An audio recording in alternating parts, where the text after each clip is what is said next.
parler. Okay? Comme j'enlève mon masque.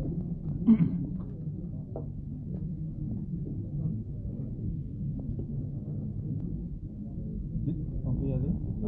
Oui. Déclaration politique du Front commun pour le Congo. FCC en sigle.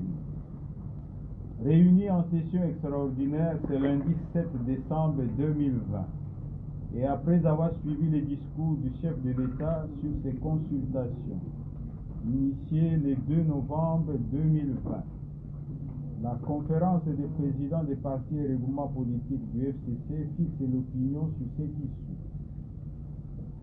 Quoique n'ayant pas participé à ces consultations pour des raisons antérieurement exprimées et en dépit de leur caractère non inclusif, le FCC note que les conclusions unilatérales qu'en tire le président de la République violent gravement la Constitution et servent de prétexte pour liquider, par l'instauration d'un régime dictatorial au service d'un pouvoir personnel, les institutions démocratiques établies au terme des dernières élections générales du 30 décembre 2018.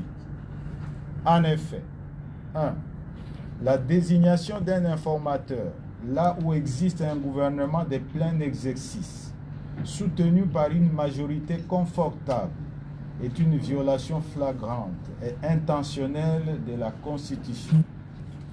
La Constitution ne reconnaît pas au président de la République la compétence de démettre du gouvernement. 2.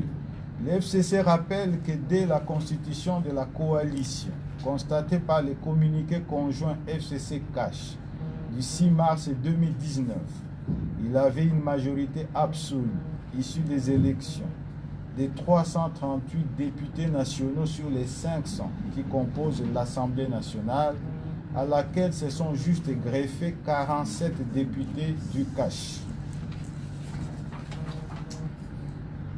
Depuis lors, cette majorité a été systématiquement confirmée, y compris il y a quelques jours, à l'occasion du vote du budget de l'exercice 2021, présenté par le gouvernement.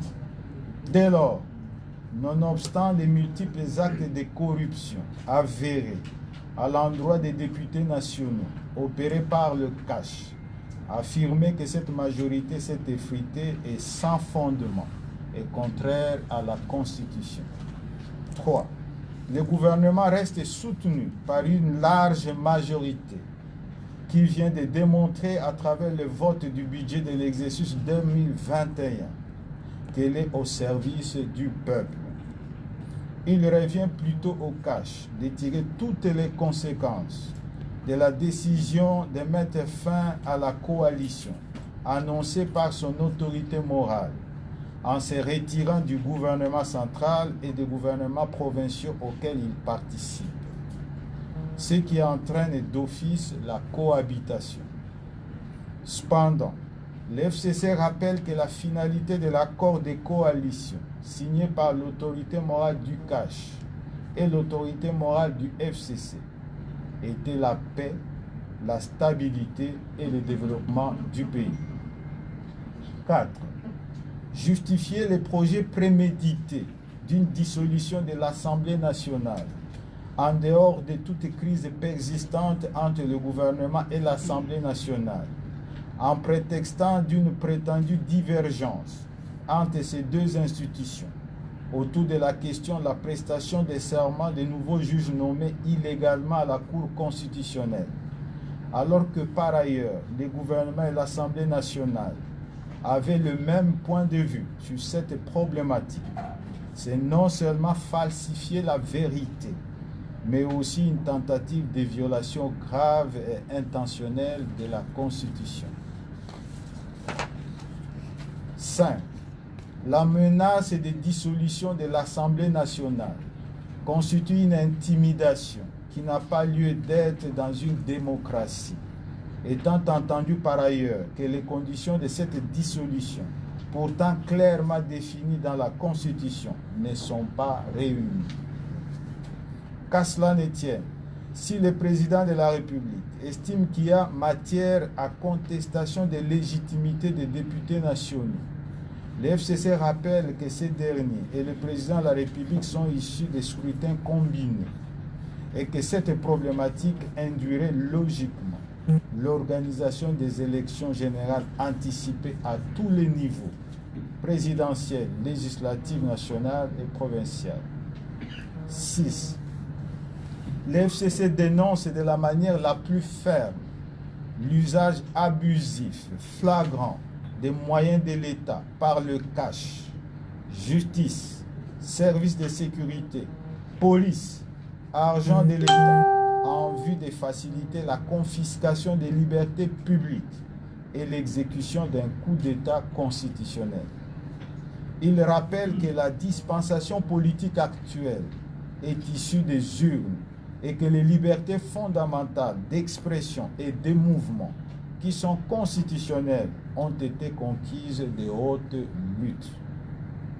De ce qui précède, 1. Le FCC prend acte de la décision du président de la République de mettre fin à la coalition, avec les conséquences qui s'imposent pour les caches telles qu'évoquées au point 3 de la présente déclaration. 2. Le FCC ne se sentant nullement concerné par les annonces inconstitutionnelles du chef de l'État, le rejette en bloc. Il assure son ferme soutien au Premier ministre et son gouvernement, ainsi qu'au bureau de l'Assemblée nationale et du Sénat. 3. Le FCC qui prend à témoin l'opinion tant nationale qu'internationale sur la crise institutionnelle que tente de créer artificiellement le président de la République et sa famille politique, usera de tous les moyens de droit et politique pour y faire face et fixera sa conduite à tenir dans les prochaines heures. 4. Le FCC informe le public qu'il va demander à son autorité morale, le président de la République.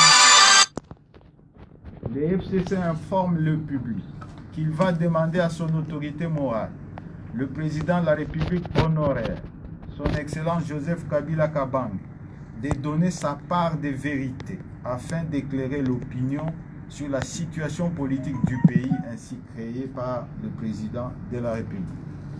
5. Le FCC appelle la population à rester mobilisée contre la tentative en cours de hold-up de sa volonté souverainement exprimée dans les urnes en confiant la majorité parlementaire au FCC. Fait à Kinshasa le 7 décembre 2020, la conférence des présidents.